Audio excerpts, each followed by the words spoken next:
Assalamu alaikum. Good afternoon, students. Since they talked to me actually, and they had to join the revision classes, they were not well informed. So that's why they have missed two classes so far. The revision classes that started from Friday. So those students, like if they listen to me right now or after that, like recording, they can avail those two lectures, I think, recorded. You can contact with the office and continuing with us for like you want to continue with us. What you can do is you listen to those like recordings and you also take these two set 1 and 2 from cloud.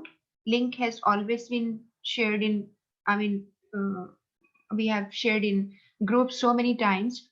Still you have any problem, you can contact me for the link even. So you go through two sets and there are many, uh,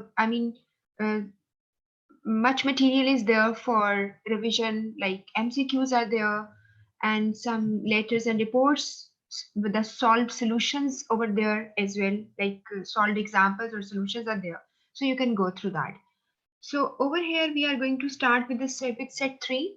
And today what we are going to cover, the basic thing is that we will do first this set 3, we will cover this. Then you will do a letter.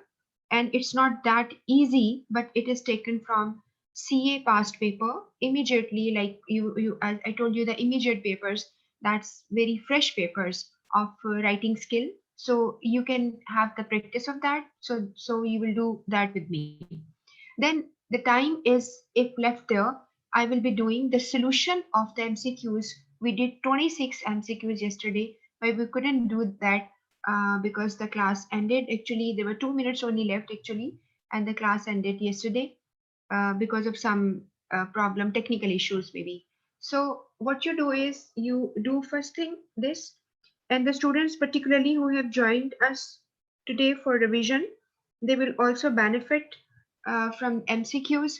So if possibility is there and I'm left with but little time, I'll be doing those MCQs with you. Otherwise, definitely I have noted it down. I would be doing it the next week. Just we will start with that. As I told you yesterday, we will start from here. But since the scene has changed and many students are joining us, that's why I would like that we would start from the third set. Is that clear? So we started.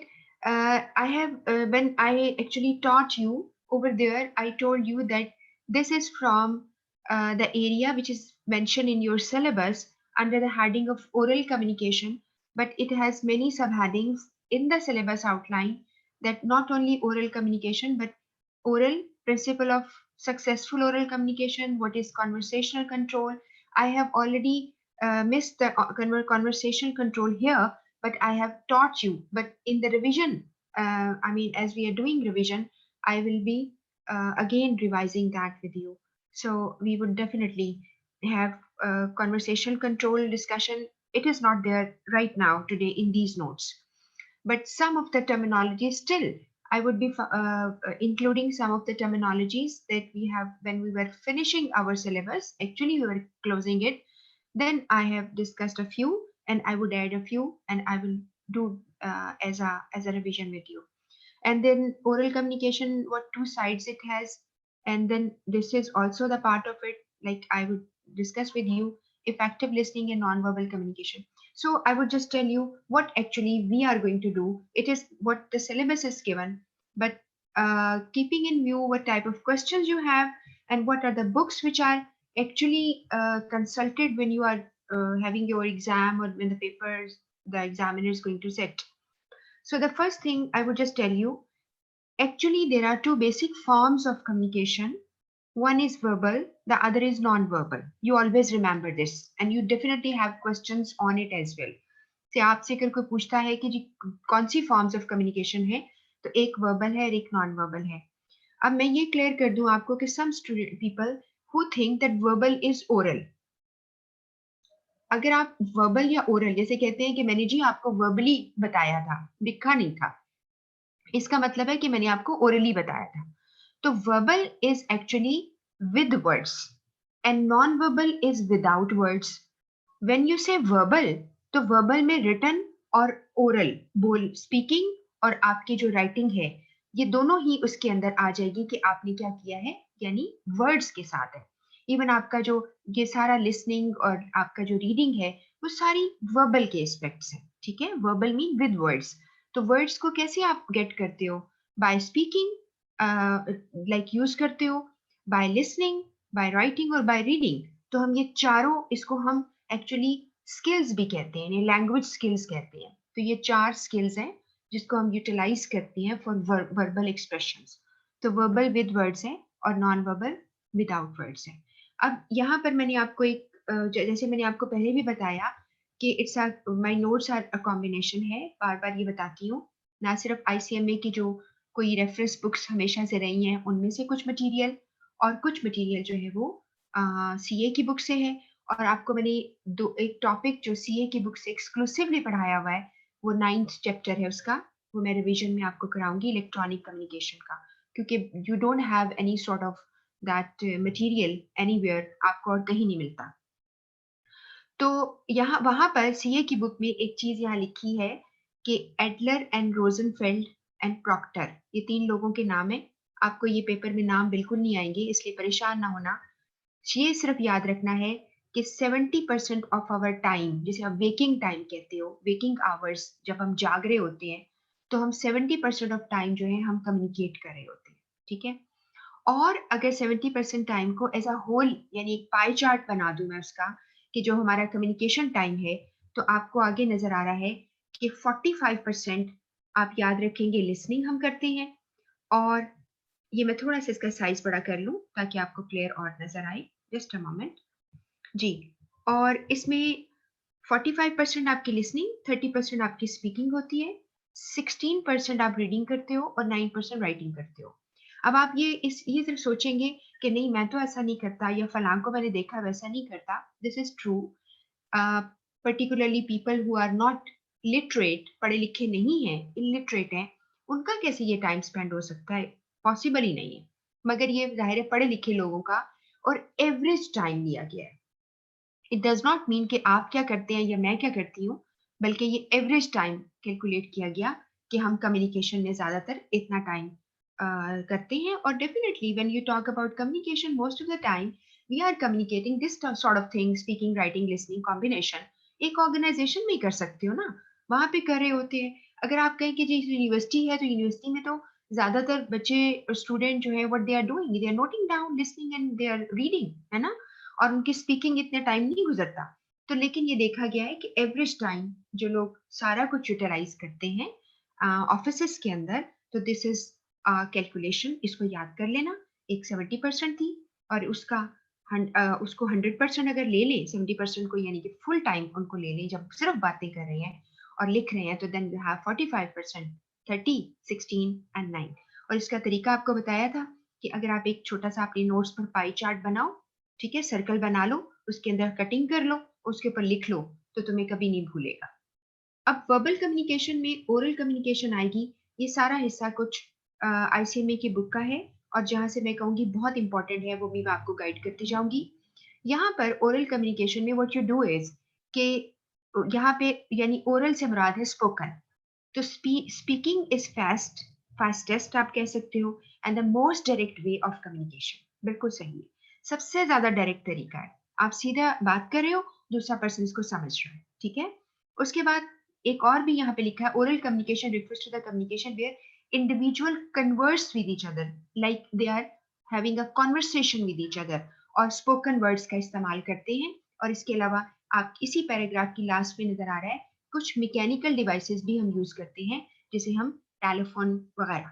अच्छा, एक चीज और भी है जो कि मैंने आपको दोबारा से जब पढ़ाया था, जिसमें आपको मैंने रिव्यू प्रीव्यूइंग और वो पढ़ा चुकी हूँ, केस स्टडीज पढ़ा चुकी हूँ एंड में जो पढ़ाया था, तब आपने उसमें तरीका मैंने आपको सिखाया था स्किमिंग स्कैनिंग का, इफ यू रिमेम्बर। तो स्किमिंग और स्कैनिंग में, अभी जैसे हम ये नोट से मैं कहती हूँ कि एक दफा रीड कर लो, गो थ्रू दैट, तो कुछ पैराग्राफ जो बड़े बड़े नजर आते हैं, उसकी जल्दी से स्किमिंग कर लिया करो। यानी स्कैटर्ड लफ्जों को पकड़ो और देखो कि क्या कह रहा है, तो आपको फौरन ही जल्दी से पढ़ा जाएगा आपसे, रादर कि आप इतना टाइम उस पर स्पेंड करें। लेकिन आपको सजेस्ट करूंगी, it's not a big deal that if you are revising it, और 3 दिन जब आप ऐसा रिवाइज करते हो तो 4 दिन तुम्हारे पास होते हैं जिसमें से तुम इसको आराम से देख सको, तो यू कैन रिवाइज इट। आप आराम से पढ़ लो सारा, उस पर मेंशन कर लो उसको, अपने आपके पास इसका डाउनलोड आप कर लेते हो, आप इसकी यानी अपनी फाइल्स जो है रख लो, डेस्कटॉप पे रख लो, कंप्यूटर पे अपने, और उसके ऊपर आप यू हाईलाइट कि ये जी इंपॉर्टेंट पॉइंट्स हैं, जैसे मैं हाईलाइट कर देती हूँ। तो ये नहीं करोगे तो फिर मुश्किल हो जाएगी याद करना, ठीक है। इसके बाद एक और अगला पैराग्राफ जो है इसमें लिखा है कि हमारी ऑर्गेनाइजेशन में it comes in many forms. आगे लिखा है स्टाफ मीटिंग, कॉन्फ्रेंस हो रही है, मैस मीटिंग, बड़ी बड़ी मीटिंग हो रही है तमाम लोगों के साथ, जिस तरह के मार्केटिंग करते हैं लोग। और इसी तरह डे टू डे लाइफ जो आपकी है उसके नीचे लिखा है कि आपने, जैसे फॉर इंस्टेंस ये वर्ड जो है इसको आप प्रोनाउंस करें लिएजन, जैसे या इसको लिएजॉन लोग ज्यादा बोलते हैं। तो लिएजॉन का मतलब है कनेक्ट करना लोगों को, ठीक है। आपने, कुछ लोग लाइजॉन भी कह देते हैं इसको, लाइजॉन डिपार्टमेंट भी कह देते हैं, कनेक्टिविटी, ठीक है। बट द करेक्ट प्रोनाउंसिएशन है लिएजॉन, यानी लोगों को आपस में कनेक्ट करके रखना, स्पीकिंग करनी पड़ती है, डायरेक्शन देनी है, इंफॉर्मेशन एक्सचेंज करनी है। अभी कल और परसों में जब आपने रिवाइज किया है तो उसमें आपने देखा है कि manager is effective in communication, he is controlling, managing, organising. कैसे करेगा जब तक कि कम्युनिकेट नहीं करेगा। तो हम हर वक्त स्पोकन ज्यादा बात कर रहे होते हैं, ठीक है, और लोगों को उनकी प्रोग्रेस रिव्यूज ले रहे हैं, उनको गाइड कर रहे हैं। और इसके बाद टेलीफोन के बारे में लिखा है कि टेलीफोन कॉल्स जो हैं वो जल्दी, चूंकि चेक उसको जल्दी से क्विकली हम चेक कर लेते हैं, इसलिए they are faster than like other means। तो आपने अगर से एक पर्सन है और वो आपके सामने नहीं है, यहाँ मौजूद नहीं है, and you want to communicate, तो क्या करोगे आप, जाहिर बात है, तो आप उनके साथ जो है टेलीफोन कर लोगे। तो ये क्विकेस्ट वे होगा आपका बात करने का, ठीक है। इसके बाद है यहाँ पर नेक्स्ट, अब आपने इसके कुछ पॉइंट्स हैं ओरल कम्युनिकेशन के, वो आपने रखने, याद रखने हैं। सबसे ज्यादा जो आपको एग्जाम में इस एरिया में से सवाल आएंगे वो आएंगे ओरल और रिटन में डिफरेंस पूछेंगे आपसे, कौन से को प्रेफर करें, किस सिचुएशन के लिए, सिनेरियो बेस्ड क्वेश्चन भी आ सकते हैं। So you should have a grip on this topic, एक ही बात। नंबर 2 आपको सवाल जो आएंगे लिसनिंग पे, बहुत ज्यादा सवाल आएंगे। आपको मैंने पहले भी बताया था कि listening is very important topic. दुनिया का कोई टॉपिक ना आए तो लिसनिंग पे सवाल जरूर आपको आएंगे, ये मैं आपको बता दूं। ये वाला आपका हो गया। इसके बाद आपको नॉन वर्बल के पार्ट से सवाल बहुत आएंगे। क्या मैं बोल रही हूँ, ओरल और रिटन के बीच में कंपैरिजन, फिर आपका जो है फिर आपका लिसनिंग पे सवाल नंबर 2, और नंबर 3 है नॉन वर्बल कम्युनिकेशन के तमाम एस्पेक्ट पे सवाल बहुत आएंगे। तो 3 पार्ट्स को आप बिल्कुल इसको अलग करके लिख लो, और जब आप रिवाइज करोगे तो इसमें इसी में से रिवाइज कर लेना जो मैं आपको एरियाज बता रही हूँ। अभी आप इसको ओवरऑल सुन लो। आगे पॉइंट लिखा है, it involves expressing ideas, providing information, influencing others using spoken words. बिल्कुल सही है, स्पीकिंग बहुत ज्यादा होती है, ना सिर्फ आप अपने आइडियाज एक्सप्रेस करते हो, इंफॉर्मेशन देते हो, बल्कि लोगों को इन्फ्लुएंस कर सकते हो। Because if your speaking style is too good, you are directly connecting with people.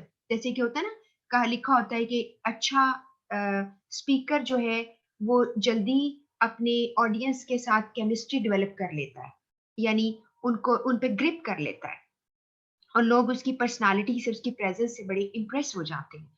तो आप इस तरह जल्दी इन्फ्लुएंस कर सकते हैं किस अपनी प्रेजेंस की वजह से, आप जब स्पीकिंग कर रहे होते हो। नेक्स्ट है important success factor in private professional life. बिल्कुल सही, if you are good at speaking people would like you. अगर एक आपने हर वक्त न्यूएसेंस क्रिएट करनी है, कुछ लोग की आदत है शाउट करना, आगे पूरी बात नहीं सुनना, और ऐसे यानी करते हैं, बोलते हैं, तो क्या है, they are not like in good books, लोगों की नहीं होते। इसी तरह प्रोफेशनल लाइफ में भी आपने, जो लोग आराम से बात करते कहते हैं कितना सॉफ्ट स्पोकन है पर्सन, कहते हैं, तो ये सारा कुछ जो है कंसिडरेशन में आता है। उसके बाद है its success depend heavily upon observation skill of the listener and speaker. Oral communication जब हो रही है तो हम दोनों बातें कर रहे हैं, you are speaking, somebody is listening, तो आपकी ऑब्जर्वेशन के ऊपर भी होता है for instance if you are a listener, you are observing person speaking, उसकी तमाम बॉडी लैंग्वेज और हर चीज को कंपेयर कर रहे हो, तो you are very good at doing your task.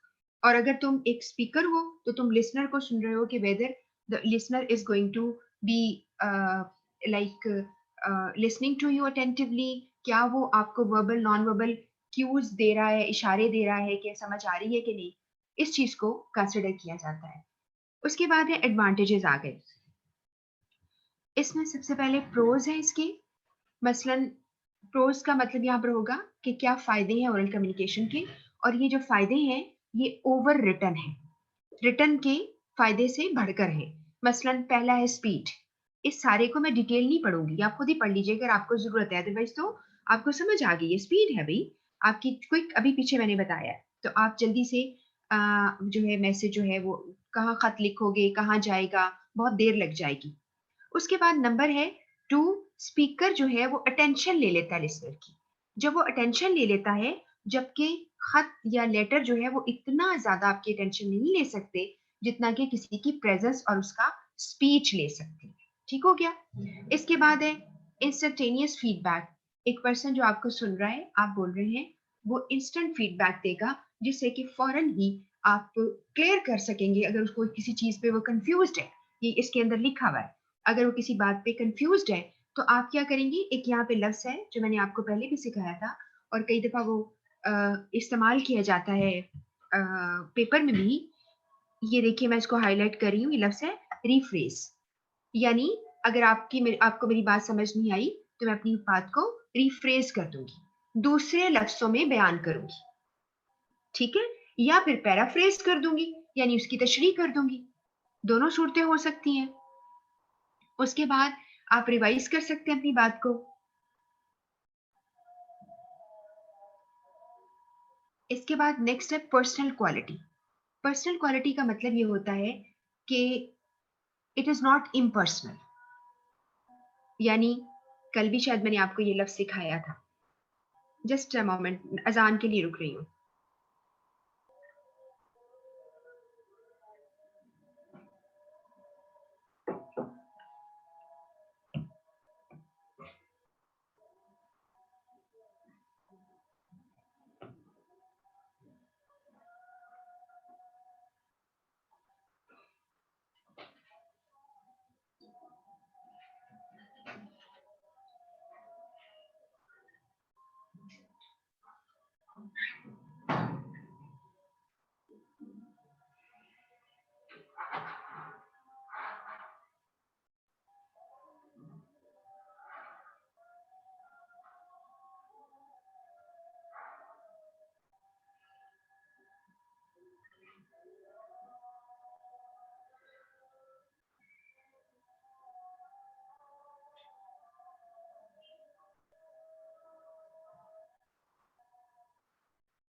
Ji, personal quality जो कुछ डिटेल लिखी है ये आईसीएमए की बुक का है, रेफरेंस है, लेकिन मैं पर्सनल क्वालिटी लफ्ज को समझा देती हूँ आपको, टर्म को।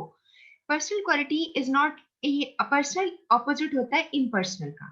इम्पर्सनल होता है जब हम किसी को नहीं जानते पर्सनल लेवल पर, यहाँ पर ये हो गया है कि when you talk to somebody तो आप पर्सनल क्वालिटी उसको देते हैं, like you are considering a person, उसकी प्रेजेंस, उसका उसका टाइम, उसका अंडरस्टैंडिंग लेवल, हर चीज को आप अंडरस्टैंड करके उसे बात करते हो, तो you give personal quality to conversation when you are having oral discussion with somebody.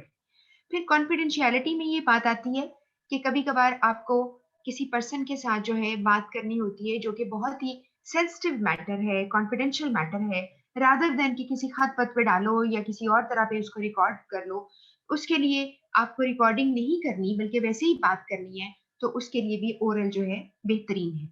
इसके बाद supplemented by non verbal cues या क्लूज लिखा होता है, क्लू का मतलब भी इशारा है, या एल हटा दे तो क्यूज इशारे, और यहाँ पर ये समझ में आता है कि वर्बल कम्युनिकेशन जो है उसमें नॉन वर्बल इशारे शामिल हो जाते हैं, जिससे बहुत बहुत ज्यादा इंप्रेसिव हो जाती है और एक्सप्रेशन जो आप देना चाहते हो वो अगले पर्सन को मिल जाता है। उसके बाद है 7th पॉइंट है, इसमें हाई लेवल ऑफ अंडरस्टैंडिंग भी आती है और ट्रांसपेरेंसी। फौरन के फौरन पता चल जाता है, जैसे अभी पीछे भी बात की है कि जी आपको बात समझ आई है कि नहीं, और जो बात होती है वो बिल्कुल क्लियर हो जाती है, क्योंकि पर्सन जो है बजाय कि खत लिखा हो फिर बात क्लियर ना हो, वो दोबारा आपको राब्ता करे, तो आपको सामने आमने बैठकर आप किसी मसले को जब सॉल्व कर लेते हैं तो फिर आप क्या करते हैं, आप चले जाते हैं अपनी अपनी पॉइंट्स पे, अपनी जगहों पे, अपने ऑफिस में वापस आ जाते हैं। ठीक है। इसके बाद 8th पॉइंट है, ये स्पॉन्टेनियस फीडबैक देने की वजह से क्विक डिसीजन हो जाते हैं, फॉरन डिसीजन मेकिंग हो जाती है, जिससे कि अक्सर ऐसा होता है कि आपने किसी पॉइंट को डिले नहीं करना होता, आपने फौरन फैसला करना होता है। इसके बाद है कन्वीनियंट है, टाइम सेविंग है। इसमें ये क्यों टाइम सेविंग है, सिर्फ एक पॉइंट समझिएगा, क्योंकि अभी आगे जाके पढ़ेंगे इसी पॉइंट की निगेशन हो रही होगी। ये उस वक्त टाइम सेविंग है और उस वक्त मनी सेविंग है जब वो पर्सन आपके सामने अवेलेबल है। ठीक है, उसको अप्रोच करना इजी है, तब आप कहोगे कि हाँ ये टाइम सेव करता है। वरना तो अगर आपने किसी को इस्लामाबाद से, कराची से, लाहौर रहते हो बुलाना है, तो that would be difficult thing, उसमें तो बहुत ज्यादा आपका कंज्यूम हो जाएगा। ठीक है। और नेक्स्ट है फॉर कॉन्फ्लिक्ट रेजोल्यूशन। आपने जस्ट अ मोमेंट जी, मैं एक स्टूडेंट का मैसेज पढ़ रही हूँ। जी, मोहम्मद बिलाल खान कह रहे हैं व्हाट्सएप ग्रुप में ऐड कर लें। ठीक है जी, आपने मुझसे अभी फोन पे बात की होगी ना, तो आपको मैं ठीक है मैं कर दूंगी ऐड, या मैं आपको सीआर का नंबर दे दूंगी। ठीक है, आप उससे राब्ता कर लेना। और आपने कहा है कि notes and some important notes which you have discussed in the first second class. आप जो नोट्स हमने डिस्कस किए हैं, मैंने अभी आपको शुरू में बता दिया है कि वो क्लाउड पे पड़े हैं। आपको मैं लिंक शेयर कर लूंगी, आप क्लास के बाद ना मुझे टेक्स्ट कर देना, मैं आपको ग्रुप में भी ऐड करवा दूंगी और मैं आपको लिंक शेयर कर दूंगी, वहां पे आप नोट्स ये पढ़ लीजिएगा। ठीक है। और जितने एमसीक्यूज अब तक कर चुके हैं वो सारे सॉल्व पड़े हुए हैं, उनको टेस्ट के नाम से वो सारे कर लेना। और जो नोट्स पड़े हैं वो सेट के नाम से। ठीक है।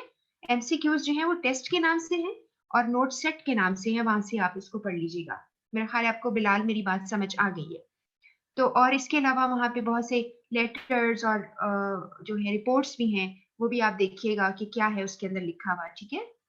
अच्छा जी, ये अब आपने कहा कि सप्लीमेंट, ये क्विक डिसीजन हो गया, टाइम सेविंग है। कॉन्फ्लिक्ट रेजोल्यूशन में 10th पॉइंट हम पढ़ रहे हैं कि अगर कोई झगड़ा होता है तो क्या ख्याल है, लिख लिख के करेंगे कि मैंने खत लिखा फिर तुमने खत लिखा। तो हमने क्या करना है, आमने सामने बैठ के मसले को हल करना है। और उसके बाद it is essential for team work. Team work में आपने बार बार ब्रीफिंग करनी होती है। आपने टीम को गाइड किया, उसको ब्रीफ किया और उससे फीडबैक लिया, उससे अप्रेजल उसको दिया कि जी आपने कैसे काम किया है, उसका रिव्यू लिया। ये सारा कुछ जो है पॉसिबल है, ओरल के अलावा आप नहीं कर सकते। इसके बाद इनकरेजेस एम्प्लॉयज मोरल।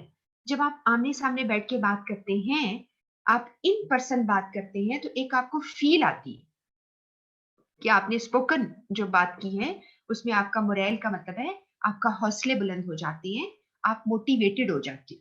और उसके बाद है फिर ये भी पीछे पढ़ा हमने कि प्राइवेट और कॉन्फिडेंशियल मैटर को कम्युनिकेट आप कर सकते हो। ये बात वही है जो पहले हमने पढ़ ली। इसके बाद कॉन्स इसके या डिसएडवांटेजेस या इसको लिमिटेशन, एक ही मतलब है। प्रोज एंड कॉन्स में कॉन्स नेगेटिव, डिसएडवांटेजेस लिमिटेशंस, वो क्या है, उसमें सबसे पहले नो एविडेंस, कोई डॉक्यूमेंट्री प्रूफ नहीं होता। और एंड में मैंने जाके इसको दोबारा से लिखा हुआ है ऑडिट ट्रेल, वो भी मैं आपको भी बता देती हूँ। कोई एविडेंस नहीं है, बातें खत्म हो गई। अगर आपको कोई किसी को शो करना हो, रिकॉर्ड दिखाना हो, तो आपके पास नहीं है। उसके बाद है लेंथी कॉम्प्लेक्स ओरल कम्युनिकेशन, यानी लिखा है, ये इसका मतलब ये है कि मैसेज अगर आपका बहुत लेंथी है और कॉम्प्लेक्स इंफॉर्मेशन है, तो वो आप लिखकर जब देते हो ना, तो वो ज्यादा बेहतर है, क्योंकि उसमें से एक कॉम्प्लिकेटेड कोई चीज मैंने आपको समझानी है या कोई रिपोर्ट है इलेबोरेट करनी है, तो इट इज बेटर कि मैं रिपोर्ट की शक्ल में उसको लिख के दूं आपको, और उसके साथ आपको मैं साथ ग्राफ्स बना दूं या कोई और यानी फॉर्मूला लगा के आपको समझा दूं। तो this is how you can understand. अगर इंफॉर्मेशन लेंथी और कॉम्प्लेक्स है तो उसके लिए ज्यादा बेहतर है कि आप उसे लिख लिख कर दे दें। उसके बाद यहाँ पे लिखा है एक्सपेंसिव एंड टाइम कंज्यूमिंग उस वक्त है फॉर डिस्टेंट लोकेशंस, लिखा हुआ आपको नजर आ रहा है डिस्टेंट लोकेशन, लोग दूर बैठे हैं तो उनको बुलाना बहुत मुश्किल है। नेक्स्ट है number 4, no not appropriate when matter is controversial. आप ये इसमें क्या है, ध्यान से सुनिएगा। अभी आपने पीछे देखा है कॉन्फ्लिक्ट है या कंट्रोवर्शियल या कोई मसला है तो आमने सामने बात करो। अब क्या हो गया है, अब क्यों कह रहे हैं? अब पता क्या मसला है, बाजू का ऐसा होता है कि इतना कंट्रोवर्शियल मैटर है कि आप पहले से ही, जिसे कहते हैं ना, एंटिसिपेट कर लेना। आप अपनी जो आपका रिसीवर ऑफ मैसेज है उसको पहले ही एंटिसिपेट कर रहे हो कि ये एकदम अपने कंट्रोल से बाहर हो जाएगा, ठीक है। और यहाँ पे लिखा है सेकेंड लाइन में एंटेगोनाइज करना, यानी नेगेटिव उसका रिएक्शन हो जाएगा आपके लिए, वो आपके साथ हॉस्टिलिटी शो करेगा। आपको पहले से अंदाजा है इस चीज का। आप रिस्क ही ना ले ओरल का, लिख कर भेज दीजिए। जैसे किसी को कोई नोटिस देना हो तो वो तो आपके गले पकड़ जाए, पढ़ लेगा, वो कहेगा कि why are you doing it. जब आपका लिखा हुआ जाएगा, उसके आगे एक्सप्लेनेशन भी होगी, चाहे उसको पहली लाइन पढ़ के गुस्सा आ गया है, लेकिन वो एक्सप्लेनेशन जब पढ़ेगा तो शायद कूल डाउन हो जाए। और ये भी हो सकता है कि कहते हैं ना, एक मुहावरा है कि time is the best healer, कि वक्त बहुत बड़ा मरहम है। तो वक्त मरहम लगाता है, यानी जब तक कि वो आपसे जुबानी बात करने आएगा तब तक हो सकता है कि उसको बात समझ भी आ जाए। तो अक्सर ऐसा होता है कि हम किसी चीज के ऊपर एकदम रिएक्ट कर लेते हैं, बल्कि ओवर रिएक्ट कर जाते हैं। उस सिचुएशन में जब आपसे हैंडलिंग नहीं हो पा सकेगी और आपको शक होगा कि वो पर्सन जो है वो आपको बहुत बुरी तरह रिएक्ट करेगा, तो आप क्या करेंगे, या एंग्री हो जाएगा, और यहाँ पे लिखा है डिफेंसिव हो जाएगा। ये डिफेंसिव वो लोग होते हैं जो अपना बचाव करते हैं, और फिर वो क्या है, उसको बचने के लिए आपने ज्यादा जो स्पोकन होती है ना, देखिए यहाँ पे नीचे क्लास लिखा है 4 पॉइंट के नीचे, कॉन्फ्रंटेशनल। कॉन्फ्रंटेशनल होता है जब आप किसी को कॉन्फ्रंट करते हो, जब किसी के आमने सामने आ जाते हो। तो यहाँ पर जो लिखी हुई चीज होती है वो कॉन्फ्रंटेशनल नहीं रहती, वो लेस हो जाती है, क्योंकि पर्सन जो है अपनी कन्वीनियंस पे आराम से उसको पढ़ लेगा और वो अंडरस्टैंड कर लेगा, ठीक है। उसके बाद है more prone to physical noise. अब प्रोन मीन होता है वो चीज जिसके अंदर सलाहियत हो या उसका रुझान हो, तो उसका अगर फिजिकल नॉइस की तरफ, यानी मिसाल के तौर पर लोग आएंगे, या सड़क का ट्रैफिक का शोर आएगा, या कोई म्यूजिक बजाना शुरू कर दे कोई नेबरहुड में, या आपके जो होती पंखों की, एसियों की आवाजें बहुत आती हैं, तो उसकी वजह से आपका नॉइज ज्यादा है, तो शायद उससे आप इरिटेट हो जाए। तो आप लिख कर दे देंगे तो बेहतर हो जाएगा। यानी कहने का मतलब ये है कि अभी तो आपका एमसीक्यूज आने हैं ना, आपको कौन सा लिखना आना है, लेकिन होता ये है कि जैसा कोई सवाल आता है हमने उसको प्रूव कर देना होता है कि हाँ ये ठीक है, और उसके लिए आपके पास आर्ग्यूमेंट्स होने चाहिए। तो ये सारे आर्ग्यूमेंट्स लिखे। इसके बाद लिखा है नो ऑडिट ट्रेल। ये वही चीज है जो मैंने आपको भी बताई, no record, no previous history, कि इसका कोई हिस्ट्री नहीं रहती, इसलिए आप इसको एज एन एविडेंस प्रोड्यूस नहीं कर सकोगे। उसके बाद रिटर्न कम्युनिकेशन आ गई है। रिटर्न कम्युनिकेशन के सारा बेस आप लोग पढ़ लेना, कि लेटर लिखते हो, फैक्स करते हो, नोटिस देते हो, सारा कुछ ये तरीके हैं, वो तो आपको पहले भी पता है। और ये जिन लोगों ने पहले पढ़ लिया है ठीक है, जिन नहीं पढ़ा एक दफा बस रिवाइज कर लो, पढ़ लो। अब मैं फिर एडवांटेजेस ऑफ रिटर्न की आ गई हूँ, इस पे बात करूंगी। पहले हमने ओरल के एडवांटेजेस डिसएडवांटेजेस पढ़े हैं, अब हम रिटर्न के देखते हैं। रिटर्न कम्युनिकेशन जो है परमानेंट है। पहली लाइन में क्या लिखा है, इट्स परमानेंट। ये सबसे ज्यादा इसमें इंपॉर्टेंट बात है कि जी जो कुछ भी है लिखा हुआ है और उसकी ऑडिट ट्रेल मौजूद है, ठीक हो गया। और अक्सर आपने कोई पॉलिसी बनानी है, किसी से कॉन्ट्रैक्ट साइन करवाना है, कैसे हो सकता है कि आप रिटर्न ना करें, वो जुबानी थोड़ा आप कर सकते हो।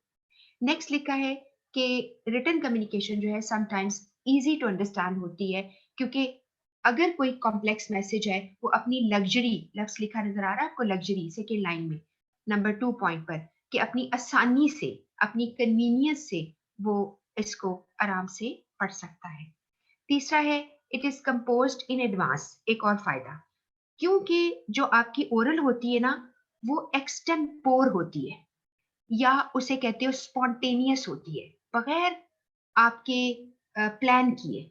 इसलिए आप इसे कहते हैं कि इन एडवांस का मतलब है कि पहले से बना के रखो, ड्राफ्ट करो, रीड्राफ्ट करो, गलतियां निकालो, और उसके बाद उसको पेश कर दो, भेज दो।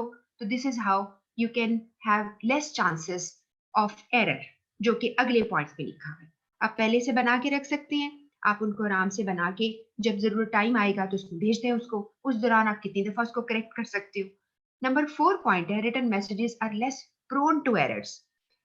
प्रोन टू एरर उनके अंदर टेंडेंसी है कि उनमें कम एरर्स होते हैं, क्योंकि आप उसको बहुत अच्छी तरह से लिखकर और उसको ड्राफ्ट करते हो, रीड्राफ्ट करते हो और सही लफ्ज़ों का इस्तेमाल करते हो और उसको सिलेक्ट अच्छे प्रॉपर वर्ड्स को करते हो, ठीक है? उसके बाद नेक्स्ट पॉइंट है written communication best as evidence है। ये बात पहले भी आ गई है और कुछ ऐसे यानी रिपीट हो रही है ये बात। ये नोट्स उसी के हैं, आईसीएमए के नोट्स में से है, लेकिन एक ही बात है, एविडेंस, प्रूफ या ऑडिट ट्रेल, तीनों का एक ही मतलब है। नेक्स्ट लिखा है यहाँ पर, it can address more number of person at a time. मिसाल के तौर पर आपने कुछ लिखा हुआ आपने दिया है किसी को, तो इसका ये मतलब है कि जैसे एक सर्कुलर है आप देते हो, एड एक देते हो, एक रिपोर्ट देते हो, तो it's meant for many people at a time. उस वक्त तो बहुत सारे लोग जो हैं उसको यानी उनके लिए एक ही मैसेज हो सकता है, ठीक है? और ये आपको काफी जो है वाइडर आपका एरिया कवर करता है और आपको इकोनॉमिकल ज्यादा पड़ता है। उसके बाद written communication leaves more lasting impact on the mind of the reader.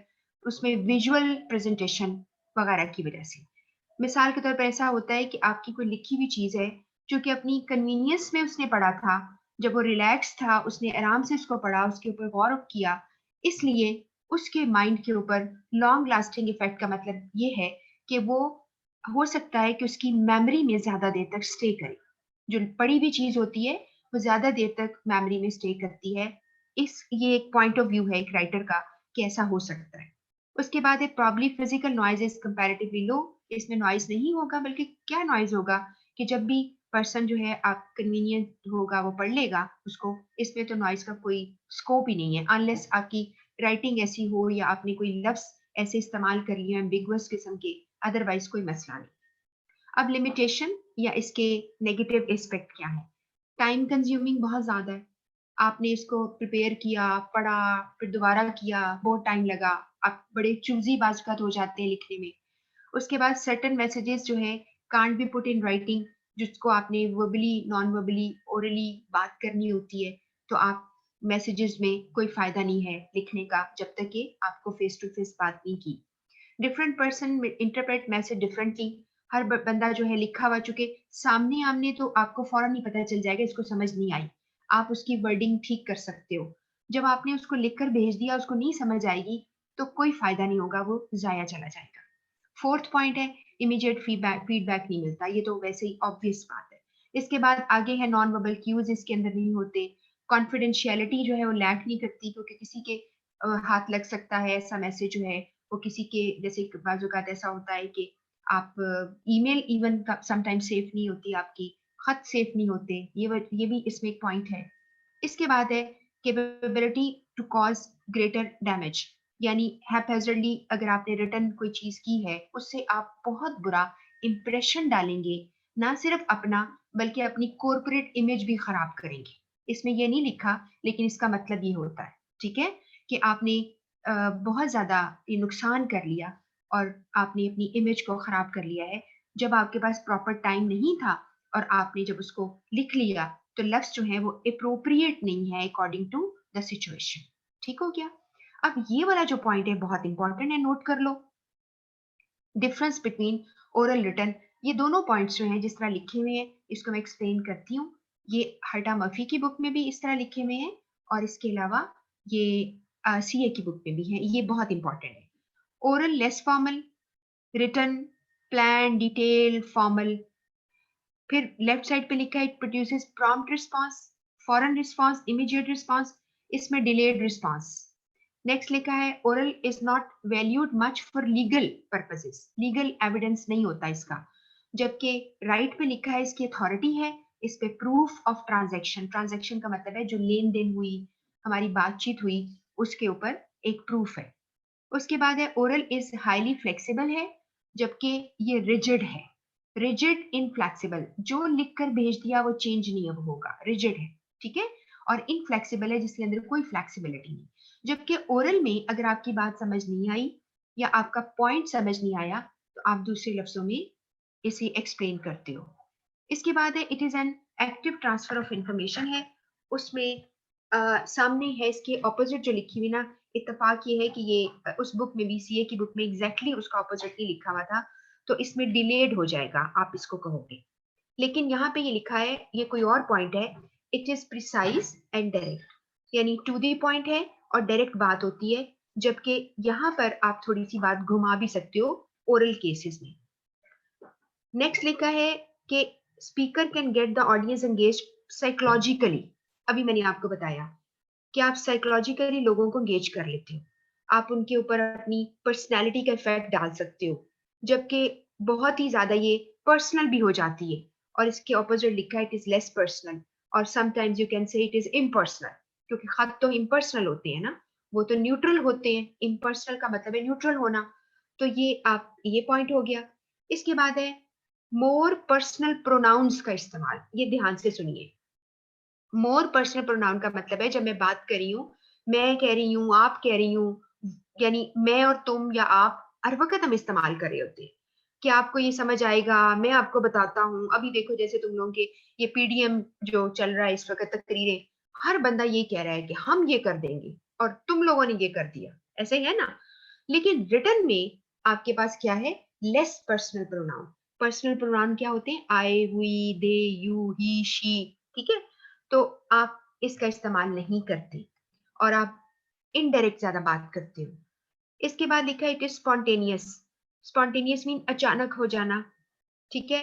Unplanned होना बाजुकात हो जाता है, या अभी मैंने एक लफ्ज बोला एक्सटेम्पोर, इसके आगे लिखा है कि ये डेलिब्रेट होती है, ठीक है, या आप खुद जान के खुद बनाते हो, और टाइम भी लेती है, ये इसके साथ मैच तो नहीं करता।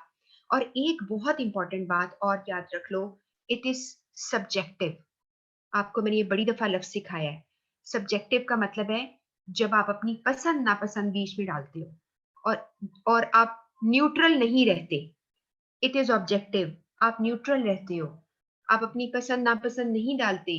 इसीलिए जो खत लिखे हुए होते हैं वो ज्यादा, या कोई चीज लिखी हुई होती है वो ज्यादा प्रोफेशनल हो सकती है, क्योंकि उसमें गलती के चांसेस नहीं होते। तो ये बहुत ही इंपॉर्टेंट, अभी तक जो पढ़ा है पॉइंट्स भी जेहन में होंगे आपके, और ये आपने पॉइंट्स याद रख लेने। जैसे रिजिड एक वर्ड आपने सीखा है, स्पॉन्टेनियस सीखा है, आपने देखा है सब्जेक्टिव ऑब्जेक्टिव सीखा है, और प्रिसाइज डायरेक्ट ये लफ्ज आपने सीखे हैं, ठीक है।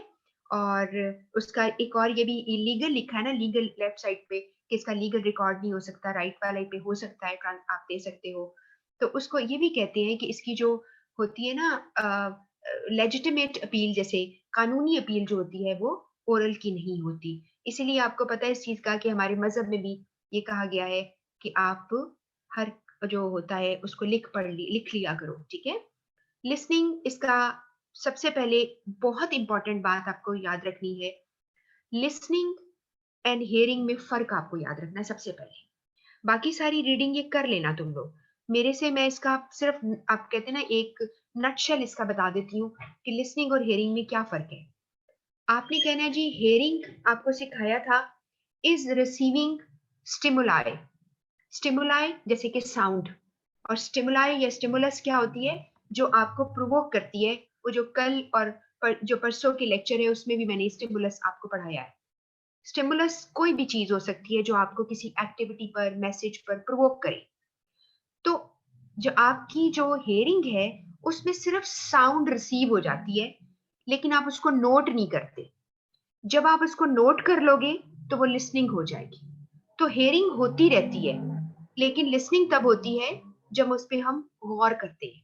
आप बात समझ गए हो। और दूसरे लफ्जों में मैंने आपको समझाया था कि हेयरिंग समझ लो कि आपके कानों से अल्लाह ने आपको, मैंने आपको तब स्लाइड से सारा दिखाया था कि कानों में अल्लाह ताला ने पूरा सिस्टम रखा है, आगे साउंड का पूरा एक ट्रैक बना हुआ है, अंदर तक आवाज जाती है, हॉलो एरिया है, खुला एरिया है, कान में आवाज थोड़ी देर रहती है ताकि शायद हम गौर कर लें उसके ऊपर। तो वहां तक आवाज चली गई, समझ लें कि हमारी जो स्पाइनल कॉर्ड है वहां तक आवाज चलेगी, लेकिन आपका जो सीएनएस है, सेंट्रल नर्वस सिस्टम, वो उसको नहीं सुन रहा। तो अगर आपका सेंट्रल नर्वस सिस्टम अलर्ट हो गया, आपके ब्रेन तक वो चले गए मैसेजेस, आपके नर्व सेल्स जो हैं, आपके ऑडिटरी सेल्स जिसे कहते हैं, ऑडिटरी नर्व सेल्स, सुनने वाले नर्व सेल्स, वो अगर आपकी आवाज ले गए दिमाग तक तो लिसनिंग हो जाती है। ठीक है जी, बात समझ आ गई है।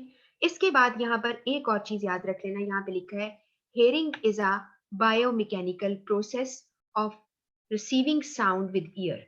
कानों से आपने आवाज का मैकेनिकली, बायोमैकेनिकल क्यों, बायो मीन आपकी बॉडी, आपके कान, आपके पूरे जो अल्लाह ने एजा दिए हैं, और मैकेनिकल है मैकेनिकल तरीका जिसमें कि आवाज अंदर जाएगी। अब आवाज तो अंदर चली गई, आपका काम है सुनना। अगर आप कॉन्शियस फोकस लेंगे तो सुन लेंगे, और अगर आप नहीं लेंगे तो कई आवाजें आती हैं। अम्मा कह रही है कि कोई बेल उठा हो रही है, कोई सुन ही नहीं रहा, और ये जो है हॉर्न बज रहा है, कोई जा ही नहीं रहा गेट खोलने। तो ये सारे क्या होता है कि आप सुन ही नहीं रहे होते हो क्योंकि आप मगन है अपने किसी काम में। ठीक है। उसके बाद है hearing is receiving sound but listening is taking note of it. मैंने इसको अंडरलाइन किया है।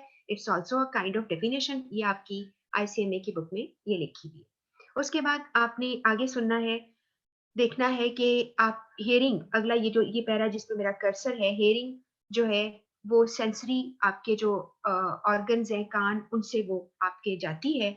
और फिर वही बात है कि अगर आपने अगर आपका कान जो है वो नहीं, यानी दिमाग नहीं रिस्पॉन्ड कर रहा, तो वो लिसनिंग नहीं होती। लिसनिंग के कुछ तरीके हैं, ये आपकी आईसीएमए की बुक से है। आप एंजॉयमेंट के लिए लिसन करते हो, इंफॉर्मेशन लेने के लिए करते हो, हेल्प करनी है किसी की उसके लिए लिसनिंग कर देते हो। और एक चीज आपने याद रखनी है, ये मैंने ब्लॉक में डाल दी है, सिर्फ सुन लो, listening and the law of least effort. इसका मतलब ये है, लिसनिंग करना, लॉ ऑफ लीस्ट एफर्ट का मतलब है कम से कम एफर्ट लगाने का कानून। इंसान के अंदर अल्लाह ताला ने ये नेचुरली, ये यानी अल्लाह ताला तो नहीं, मैं बीच में चलूं लाती, मैं ये कहती हूँ कि नेचुरली इंसान जो है वो इस तरह का है कि वो जहां लीस्ट एफर्ट मिलती है ना उस तरफ भागता है। अभी मैं तैयार हो जाऊं ना, अगर मसलन कोई भी बंदा, मैं आप, पता चले छुट्टी है, फौरन दोबारा ब्लैंकेट में घुस जाओ। ठीक है, कि बस ठीक है यार मजा आ गया, छुट्टी है। बहुत हम में से कम लोग होते हैं जो कहते हैं हो छुट्टी हो गई। लेकिन लॉ ऑफ लीस्ट एफर्ट, कम से कम एफर्ट करने का रवाज। ठीक हो गया ना। तो यहाँ पर आप लिसनिंग में भी ऐसा ही करते हो, आप कम एफर्ट डालते हो और फिर पूरी तौर पर मैसेज को नहीं सुन पाते, इसका मतलब है। और अगर आपको ये पता हो कि बस ठीक है मेरी बात मुझे समझ आ गई है, इसलिए आप आगे चल पड़ते हैं और कहते हैं मास्टर ठीक है मुझे समझ आ गई है। उसके बाद इफेक्टिव लिसनिंग लिखा है कि बट आप पूरे तौर पे तवज्जो देंगे। और एक्टिव लिसनिंग क्या होता है, इसको समझ लो कि एक्टिव लिसनिंग में होता है कि आपने कोई ना कोई फीडबैक देना है, चाहे आप हाथ के इशारे से। एक्टिव का मतलब नहीं है कि आप डांस शुरू कर दें कि मैं सुन रहा हूं आपको। एक्टिव का मतलब होता है कि you are giving some cues, कुछ इशारे अपने चेहरे से, अपने हाथ से, और कुछ लोग लिख रहे होते हैं, नोट कर रहे होते हैं, तो वो एक्टिव लिसनिंग कर रहे होते हैं। ठीक है, इसका ये मतलब है। पैसिव लिसनिंग भी होती है जब आप कोई भी वर्बल क्यूज नहीं दे रहे। लेकिन ये बात याद रखना कि लिसनिंग प्रोसेस जो होता है ना, वो खुद से एक एक्टिव है, वरना तो हेयरिंग प्रोसेस जो है वो एक्टिव नहीं होता। इसके बाद 3 सिंपल टेक्निक्स हैं। एक है रीस्टेट स्पीकर्स मीनिंग। अगर आपने स्पीकर को सुना और उसके मीनिंग को दिमाग में दोहरा लो तो आपकी लिसनिंग बेहतर हो जाएगी। Number 2, express understanding of speakers feelings.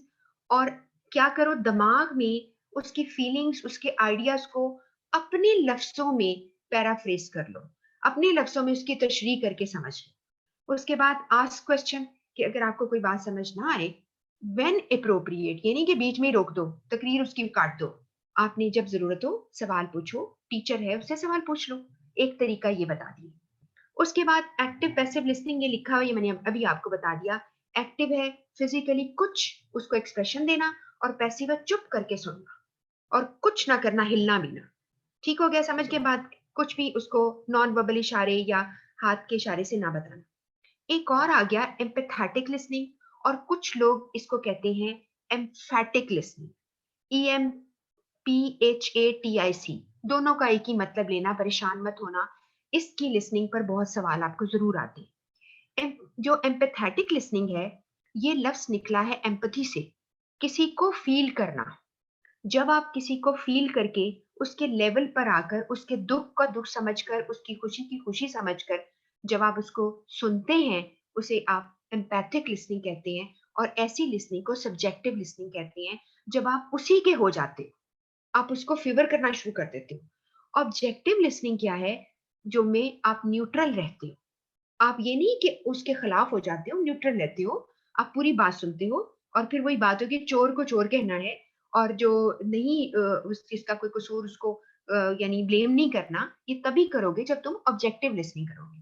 और अगर तुम सब्जेक्टिव करोगे, तो जिसके साथ हमदर्दी हो जाएगी, कहोगे नहीं, नहीं, नहीं इसने कोई कुछ नहीं किया, ये कर ही नहीं सकता। आप समझ गए बात को? तो आपने एम्पैथाइज़ करना है, एक तो इसका ये मतलब है। उसके बाद मैं अभी आपको बताऊँगी जो सीए की बुक से लिखा हुआ है।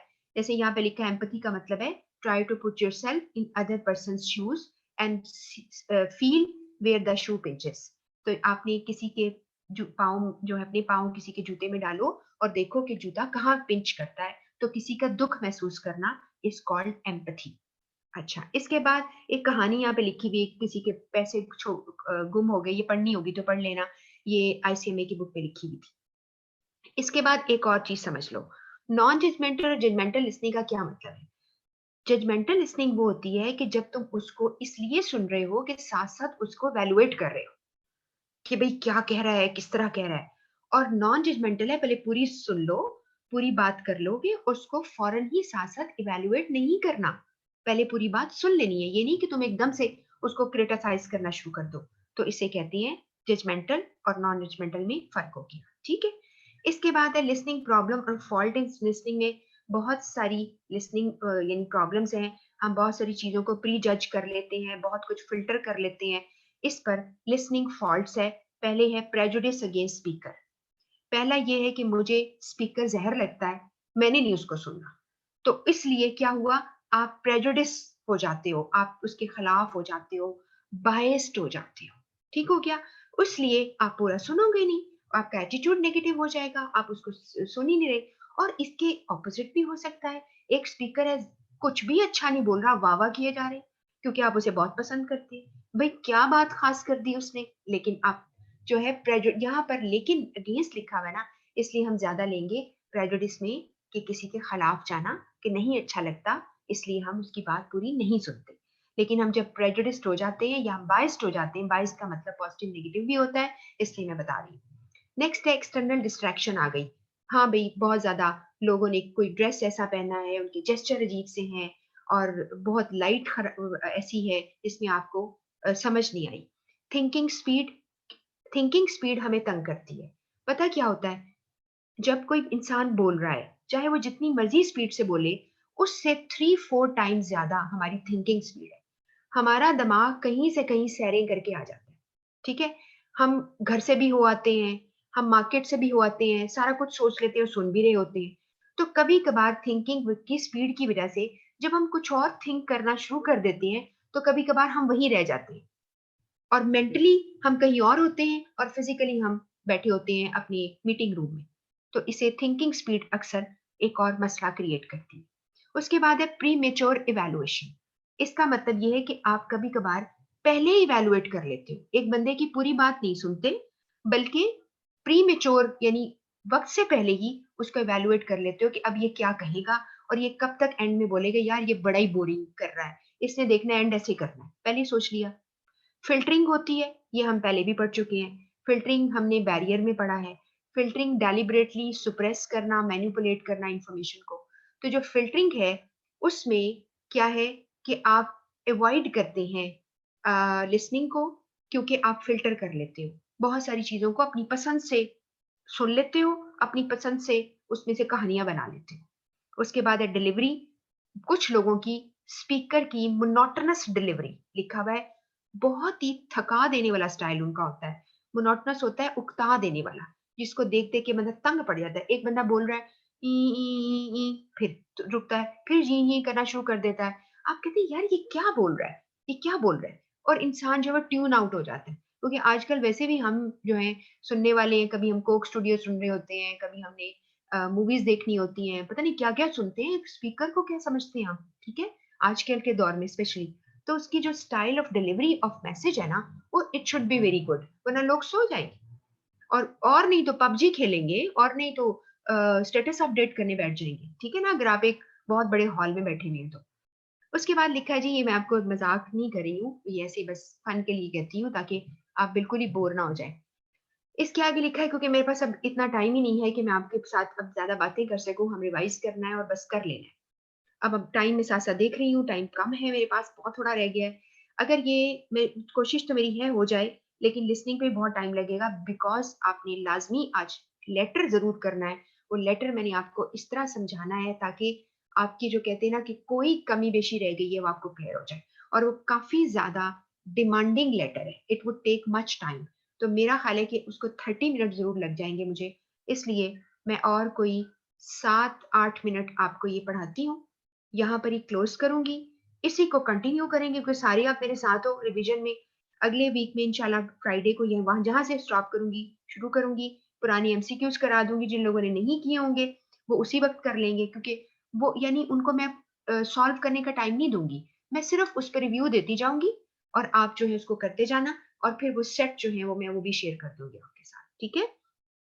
अब सुनिए, skills requiring for effective listening, उसके लिए बी रेडी। सुनने के लिए तैयार होके बैठो, अपना एटीट्यूड शो करो कि I am there, I would be giving you time, मैं सुनने के लिए तैयार हूँ।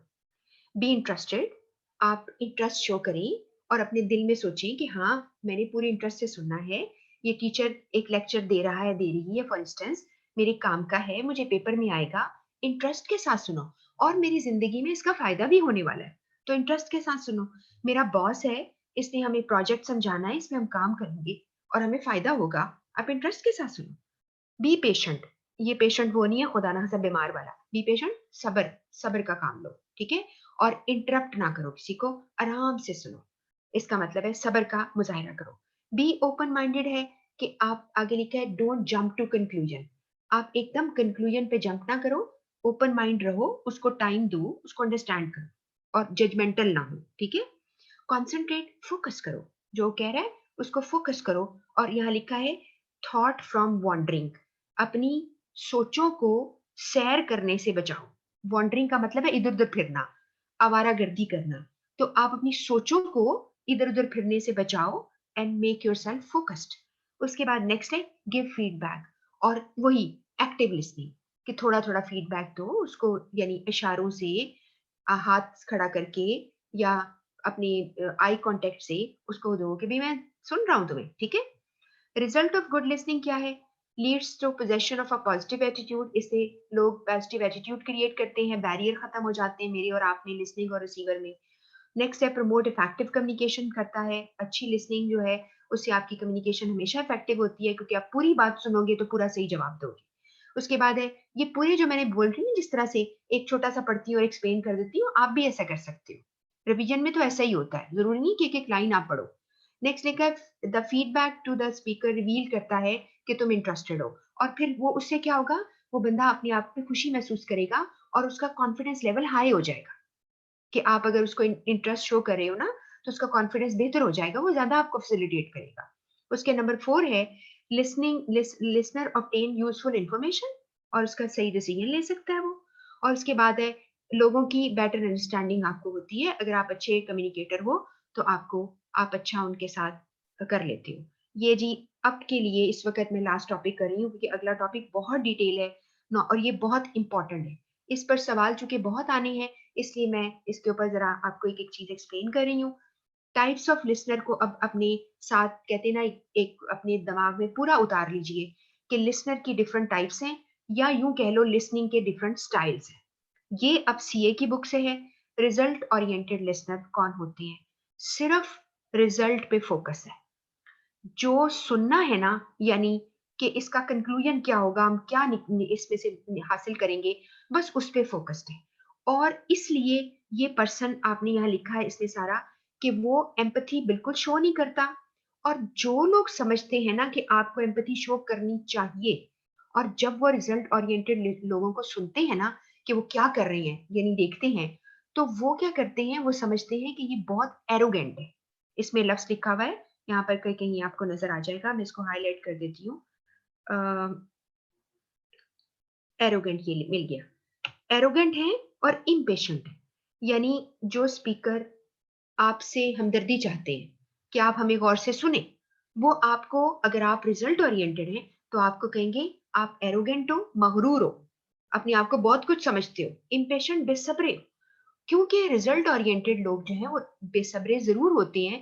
पहली लाइन में लिखा है टिपिकली लो ऑन पेशेंस, उनके अंदर सब्र की कमी होती है और वो क्विकली एफिशिएंटली रिजल्ट पर पहुंचना चाहते हैं।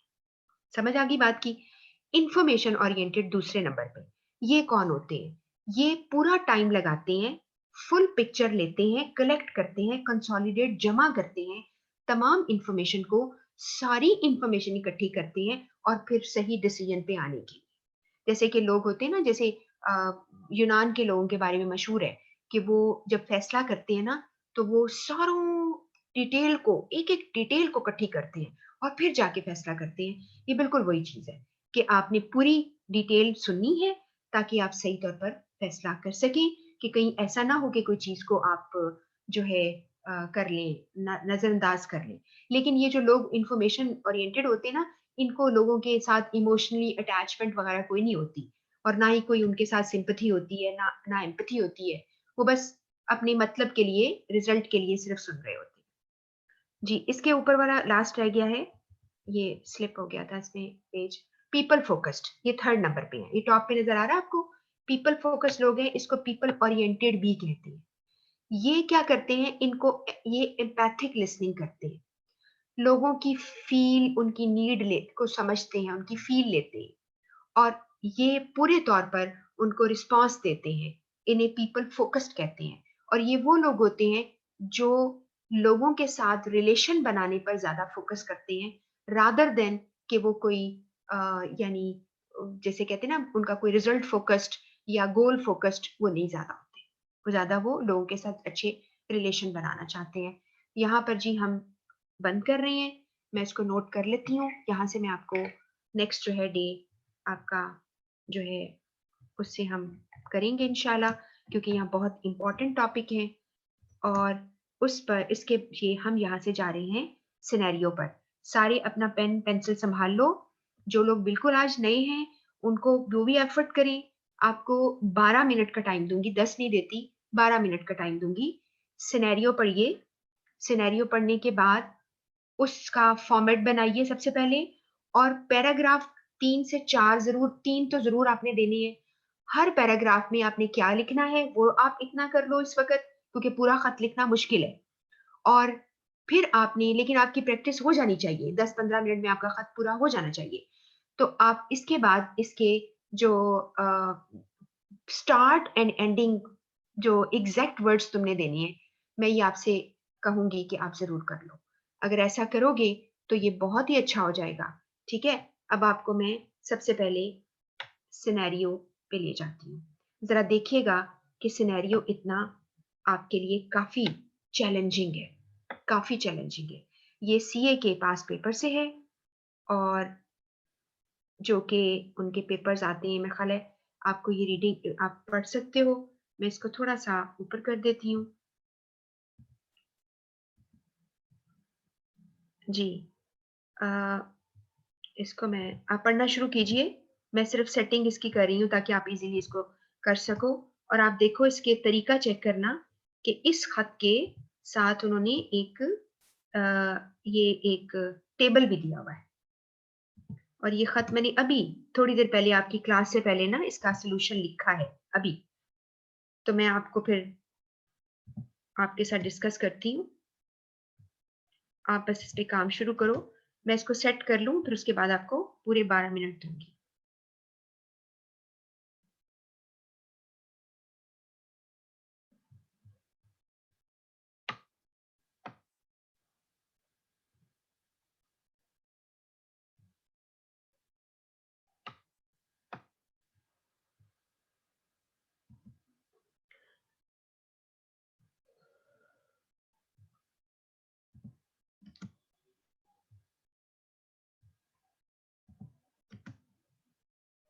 जिन लोगों ने अभी ज्वाइन किया है ना, उनके लिए तो बहुत बड़ा चैलेंज है ये।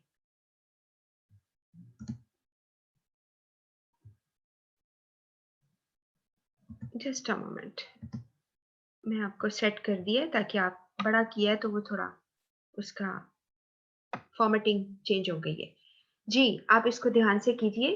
अब इस वक्त 4:12 है, मेरी इस कंप्यूटर के ऊपर, तो मैं आपसे 4:24 पे आपसे राब्ता करती हूँ, ठीक है?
जी, time is up and 12 minutes are gone.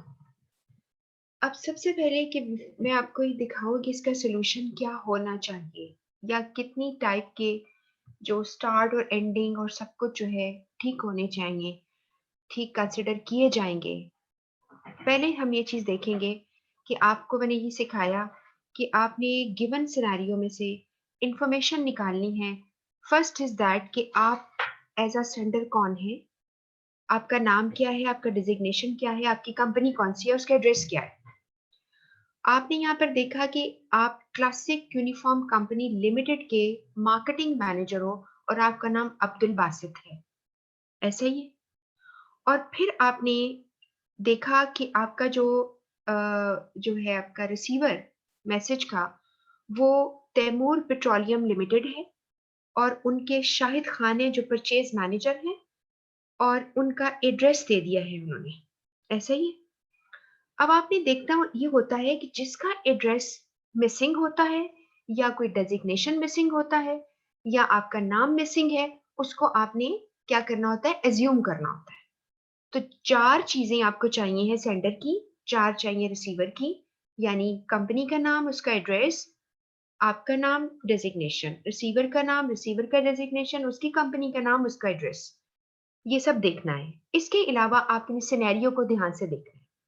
आपने सिनेरियो देखा है कि आपने जो भी यहाँ पे कंडीशन लिखी हुई है कि जी आपने ऑर्डर लिया था तैमूर पेट्रोलियम से और आपका प्रॉब्लम ये आ गई कि आपका बड़ा फैब्रिक जो सप्लायर है, उसके यहाँ मेजर फायर ब्रोक आउट हुई उसकी फैक्ट्री में।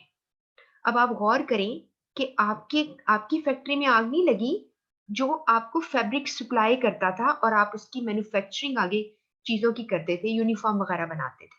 आप ये बात गौर करनी है। अक्सर स्टूडेंट क्या करते हैं, वो कह देते हैं कि हमारे यहाँ आग लग गई थी, तो हम नहीं कर सकते। आप समझ रहे हैं बात को? और फिर आप दूसरी सिचुएशन इसमें ये थी कि आपके पास आप यूनिफ़ॉर्म बनाते हो, ठीक है?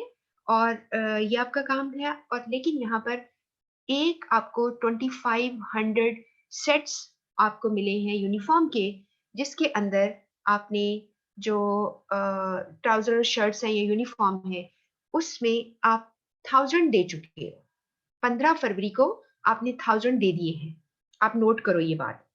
फिर आग जो लगती है वो 25 फरवरी में लगती है, ठीक है? अब आपका क्या काम है कि आप 25 फरवरी के बाद आप खत लिख रहे हो, ठीक है?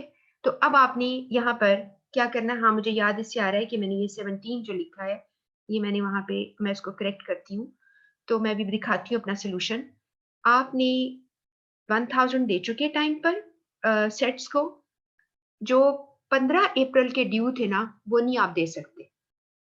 आप ये इमेजिन करोगे खत लिखते वक़्त जो ज़्यादा बेहतर है कि आपका सेकंड बैच जो होगा ना सेट्स का, वो टाइम पे नहीं जाएगा, जबकि जून वाला तो चला जाएगा। देखो ना अप्रैल और जून में 2 माह का बीच में फ़र्क आ रहा है।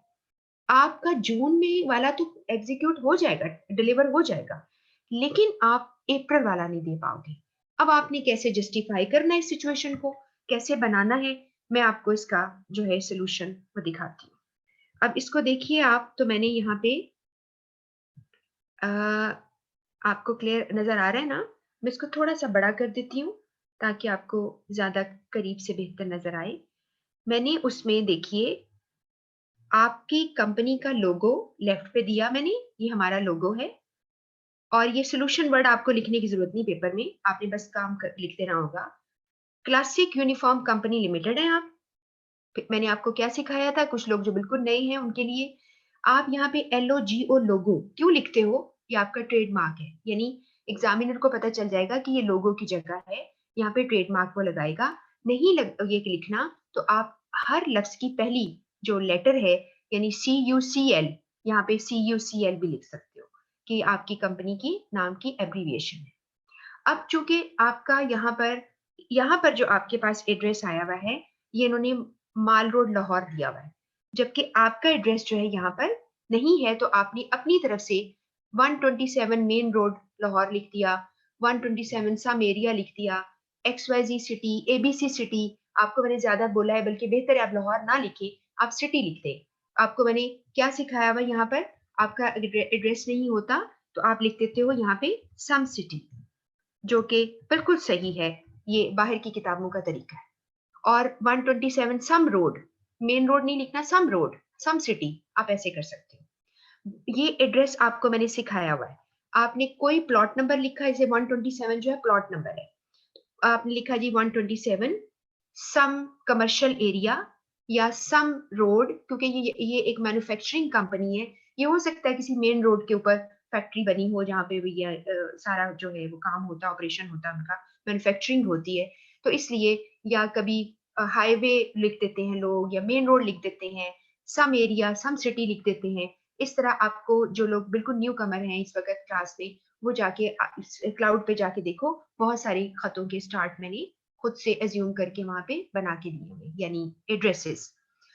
अब आपका कंपनी का नाम बीच में लिखा, आपने एड्रेस लिख लिया, फोन, अब बस फोन लिखा, कोलन लगाया, कोई भी फोन नंबर 112233 कर लो, क्रॉस क्रॉस क्रॉस लिख दो, एक्स एक्स एक्स एक्स, उसके बाद कॉमा लगाया, क्योंकि आगे आप ईमेल दे रहे हो, ईमेल के बाद कोलन लगाया, और सारी ईमेल और सारी वेबसाइट ऐसे ही तुमने लिखनी है, इसकी कॉपी कर लो। और जहां पर आपका ये जो CUCL मैंने लिखा है, इसकी जगह पे जो कंपनी आपको एग्जामिनर देगा उसकी एब्रीविएशन यहाँ डाल देना। इसी तरह आपकी जो वेबसाइट है उस पर भी आपने कंपनी का जो भी एब्रीविएशन है डाल दी, और बाकी आपको ऐसे ही लिखना है, info@cucl.com, HTTP और www सारा इसी तरह लिख दोगे। It's a very professional, it's very like good way to grab marks. उसके बाद आपने एक यहाँ पे लाइन छोड़ी, 2 दफा एंटर प्रेस किया, आपने यहाँ पे ये मैंने कहा था ना, मैंने अभी खत लिखा है चूंकि, तो इसमें मैंने 17 नहीं लिखा। February 27, 25 फरवरी को आग लगती है, आपने 27 फरवरी को उनको खत लिख दिया है। 27 फरवरी को खत लिखते हो, रेफरेंस नंबर मैंने आपको सिखाया हुआ है कि जो मर्जी लिख दो, REF लगाओ, मैंने RCL पता नहीं क्यों लिखा है, /-05H, फिर -2, जो आपका दिल चाहता है आप कर लो। ये लिखने के बाद आपने क्या करना है, अब चूंकि मैं बीच में सिनेरियो आ गया था, इसलिए अगले पेज पे मेरा चला गया है, वरना ये इसी पेज पे ही होना चाहिए, आपका एक ही पेज पे आएगा एग्जाम में भी। इसको मैं थोड़ा सा आपको एक दफा जरा सेट कर देती हूँ, सो दैट कि आपको कोई प्रॉब्लम ना हो। ये देखो, अब आपका ये है खत का स्टाइल, आपने ये लोगो, आगे आपने इस सारे वाले सेंटर पर, इस वर्ड में आपको काम करना आता है, आप इसको सेंट्रलाइज कर लोगे। इसके बाद आपने डेट लिखी, राइट साइड पे आपने रेफरेंस दिया, आगे mister Shahid Khan, comma, purchase manager, हरलक्स कैपिटल है, Taimur petroleum limited, 100 the mall, Lahore, उन्होंने जो हमें कहा हमने वही एड्रेस लिख दिया। 2 दफा एंटर प्रेस किया, डियर मिस्टर शाहिद खान, जो नाम आपने यहाँ रख लिखा है इसको इनसाइड एड्रेस कहते हैं, ये जो एरिया है पूरा लिखा हुआ, आपने dear mister Shahid Khan, comma, 2 दफा एंटर प्रेस किया, और आप देखिए खत क्या लिखा हुआ है, इसको जरा हम नोटिस करते हैं।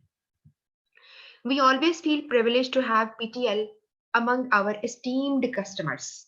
हम अपने जो बहुत ही एस्टीम्ड कहते हैं, वहां पे वैल्यूएबल लफ्ज लिखा है, आप वैल्यूएबल लगा लो, आपके सिनेरियो में वैल्यूएबल है, आप बेशक वो लगा लो। एस्टीम्ड होता है जिसकी बहुत रिस्पेक्ट की जाती है, तो we always feel privileged to have PTL among our esteemed customers, full stop. Being our regular customer, you can recognize our tradition of on time execution of orders and the quality of products.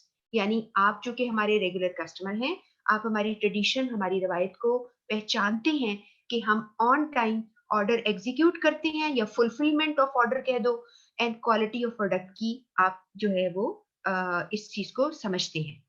This refers to your order number, ये जो इसका पहला start है ना, इसको कहते हैं buffer, जिसमें कोई दुख की कहानी नहीं सुनानी, अभी दुख की कहानी ये आ गई, नेगेटिव न्यूज बाद में आएगी। This refers to your order number 123 for 25,000 sets of uniform. अब ऑर्डर नंबर मैंने 123 लिख दिया, आप भी लिख दें, कोई मसला नहीं इसका। Of sets of uniform, we have delivered first batch of 1000 sets dated 10th February 2016। 15 फरवरी को एग्जीक्यूट होना था, आप 10 को कर चुके हो, ठीक हो गया। ये 17 था सारा, यहाँ पर मैंने डेट गलती से लगा दी। वी आर रिग्रेटफुल डिक्लेयरिंग, हम यहाँ पर दुख से इजहार कर रहे हैं, that the delivery of second batch of 1000 sets will be delayed. अब पहले कह दिया कि जी हमने आपका दिस रेफर्स टू आपके जो हमने आपका ऑर्डर लिया था, आपका सेट इतनी सेट्स का, और हमने पहला बैच जो है डिलीवर कर दिया है, वी आर रिग्रेटफुल, हमें दुख है डिक्लेयरिंग, ये डिक्लेयर करते वक्त that the delivery of second batch जो है विल बी डिलेड, वो लेट हो जाएगी. This is due to a major fire in the factory of our fabric supplier on 25th February 2016-17. वही वाले अल्फाज जो है ना मैंने उठाकर यहाँ ला दिए कि थोड़े से चेंज करके कि ऐसा क्यों हुआ. मेजर ये नहीं कहा कि जी major fire broke out, exactly वही लफ्ज नहीं लिखे, बल्कि थोड़ा सा चेंज कर दिया. This is due to major fire in the factory of our fabric supplier on 25 February 2017. This incident has substantially affected our manufacturing.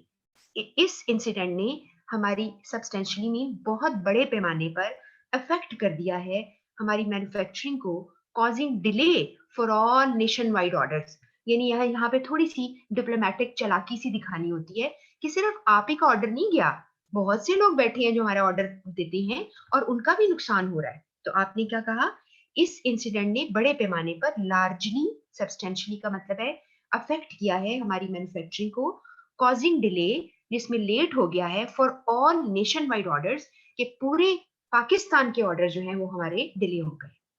Since we are arranging substitute supply of fabric, हम अब ये तो नहीं कि हमारा fabric supplier पहले अपनी सारा ठीक करेगा फिर वो अपनी फैक्ट्री को दोबारा से चलाएगा तो हम उतने साल बंद रखेंगे अपनी फैक्ट्री. तो आपने कहा है since we are arranging substitute supply of fabric, we anticipate comma, we anticipate, हम पहले से ही पेशगोई करते हैं या अंदाजे लगाते हैं that the operation would start after 2 weeks from now, कि हमारी फैक्ट्री का या फैक्ट्री ऑपरेशन कर लो या मैन्युफैक्चरिंग कह लो कि वो आज से 2 वीक के बाद शुरू हो जाएगी.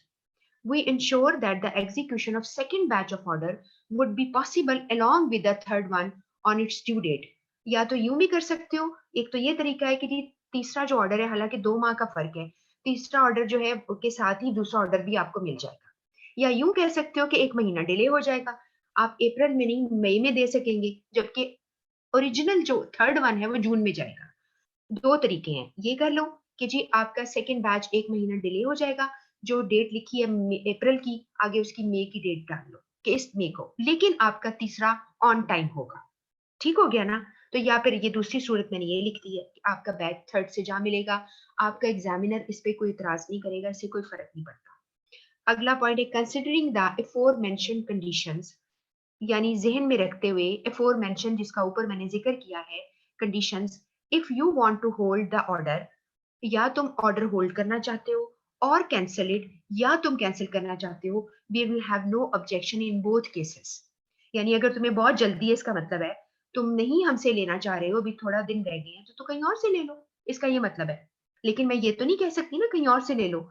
मैंने कहा if you want to hold the order और cancel it, we will have no objection in both cases. It will not affect our amicable business relations.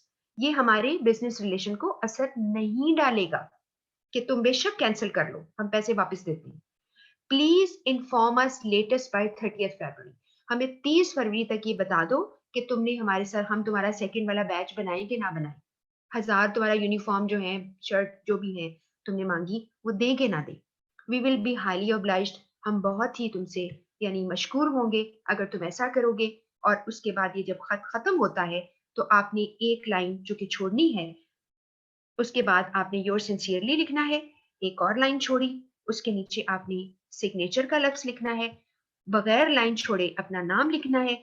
अगर आपका नाम ना दिया होता तो आप एबीसी नेम लिखते या XYZ नेम लिख देते, ठीक है. और उसके नीचे आपका मार्केटिंग मैनेजर, उसने दिया हुआ डेजिग्नेशन. अगर डेजिग्नेशन ना दिया होता, आप इमेजिन करके लिख सकते थे मार्केटिंग मैनेजर. और अगर जहन में नहीं आता इम्तहान में बैठ के कि मेरा डेजिग्नेशन क्या होगा, पता नहीं मेरी क्या पोजीशन है, तो यहाँ पे सिर्फ लिख दो डेजिग्नेशन लफ्ज, DESIGNATION. आप बिल्कुल ऐसे लिख सकते हैं. आप रिसीवर के नाम के साथ भी डेजिग्नेशन लफ्ज लिख सकते हो जब गिवन ना हो, ठीक है, और अपने नाम के साथ भी लिख सकते हो. This is how you right it. I hope कि आपको ये बहुत ज्यादा इसका फायदा हुआ होगा इंशाल्लाह, क्योंकि ये सारा कवर कर रहा है. और आपको जो उसने कॉलम दिए हुए ना टेबल बना के, आपने उन टेबल्स को नहीं कॉपी करना। ये आपको ऐसे ही उसने तंग करने के लिए दिया होता है कि ताकि स्टूडेंट जो है उसको कॉपी करे। आपको ज़रूरत नहीं है। अगर आप रिपोर्ट बना रहे हो तो आपने वहाँ पे टेबल ज़्यादा जो है वो हम करते हैं। ये मैं आपको बताना चाह रही थी। ये आपका टेबल बना हुआ है और हमने ये खत जो है इस तरह से किया। मैं आपको अभी ही कोशिश करती हूँ कि अभी ही मैं आपको ये सॉल्यूशन जो है आपका क्लाउड पे रख देती हूँ ताकि आप इसको कॉपी कर सको और देख सको। ठीक है जी, हमारा टाइम बिल्कुल हो गया है और कोई अगर सवाल पूछना है जल्दी से पूछो, 1 मिनट है मेरे पास। जी, नहीं? कोई क्वेश्चन नहीं है? ओके जी, ठीक है। अगर कुछ वैसे पूछना होगा आप लोगों ने जो भी न्यू सुन रहे हैं इस लेक्चर को, तो वो मुझे व्हाट्सएप कर सकते हैं, ठीक है? अपना बहुत ख़्याल रखिए, रिवाइज़ कीजिए। ये मैं अभी क्लाउड में थोड़ी देर रखती हूँ, ताकि भी इससे फ़ायदा उठा सको, आप देख सको कैसे खत लिखा गया है। चलें जी, अगले इंशाल्लाह अब फ्राइडे को मिलेंगे। अल्लाह हाफ़िज़।